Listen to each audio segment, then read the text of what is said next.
रात का अंधेरा कई रहस्यों को समेटे होता है। कुछ चीजें हमारे आसपास होती हैं जिन्हें हम देख नहीं सकते, लेकिन वे हमें देख रही होती हैं। यह कहानी भी ऐसी ही है, एक रात की, जब एक बस ड्राइवर, कंडक्टर और कुछ यात्रियों ने अपने जीवन की सबसे भयानक रात का सामना किया। तो चलिए चलते हैं हम अपनी कहानी पर। रात के 11:30 बज रहे थे। सर्दी का मौसम था और कोहरा चारों ओर फैल चुका था। रघु, जो चौधरी ट्रांसपोर्ट्स की एक बस का ड्राइवर था, अपने कंडक्टर शंभू के साथ बस के अंतिम सफर के लिए तैयार था। वह रात की आखिरी बस थी जो शहर से गांव की ओर जा रही थी। बस में कुल 5 यात्री थे। अजय, एक कॉलेज स्टूडेंट जो अपने गांव लौट रहा था। नीता, जो एक नर्स थी और अपनी ड्यूटी खत्म कर घर जा रही थी। विजय, एक शराबी जिसकी हालत ठीक नहीं थी। अनवर, किताबों का व्यापारी जिसके बैग में ढेर सारी पुरानी किताबें थी। कमला, एक बूढ़ी औरत जो गांव में अपने बेटे के पास जा रही थी। बस अपनी सामान्य रफ्तार से चल रही थी, लेकिन जैसे जैसे रात गहरी होती जा रही थी, माहौल और अजीब होता जा रहा था। जैसे ही बस एक सुनसान इलाके से गुजरी,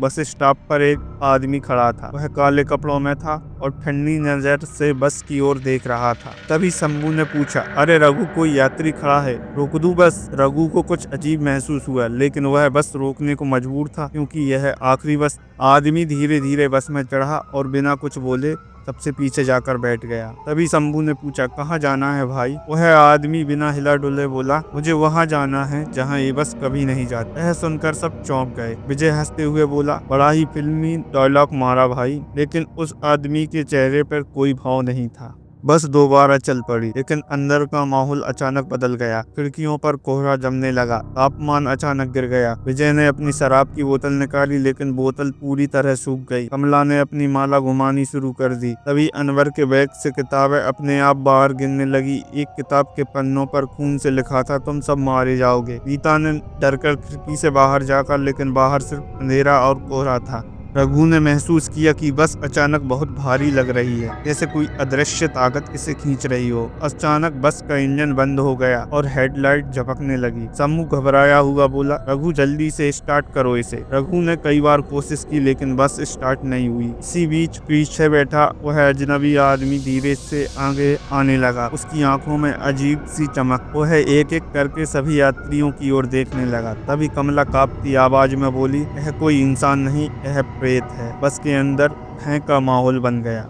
रघु को अचानक याद आया कि 3 साल पहले इसी बस में एक हादसा हुआ था। एक यात्री की रहस्यमय मौत हो गई थी और उसके बाद से हर साल इस बस में अजीब घटनाएं होती हैं। नीता ने धीरे से पूछा, क्या यह वही आदमी हो सकता है? रघु ने धीरे से हाँ में सर हिलाया। अचानक बस के अंदर जोर का झटका लगा और दरवाजे अपने आप खुल गए। शंभू ने बाहर झांक कर देखा और जोर से चीख पड़ा। बस अब सड़क पर नहीं थी, वह हवा में तैर रही थी। कमला ने कांपते हुए कहा, हमें इसे रोकना होगा। अजय ने हिम्मत करके अपनी जेब से माँ की दी हुई ताबीज निकाली और भूत की तरफ उछाल दी। ऐसे ही ताबीज भूत के शरीर से टकराई, वह दर्द से चिल्लाया। नीता ने जल्दी से अपने पर्स से गंगा जल की बोतल निकाली और उस पर छिड़क दी। भूत जोर से चीखने लगा और बस जमीन पर वापस आ गई। अब भूत कमजोर पड़ रहा था। रघु और शंभू ने मिलकर हनुमान चालीसा का पाठ शुरू कर दिया। बस के अंदर सफेद रोशनी भर गई और वह आदमी अचानक धुआं बनकर गायब हो गया। बस स्टार्ट हो गई और धीरे धीरे गांव की ओर बढ़ने लगी।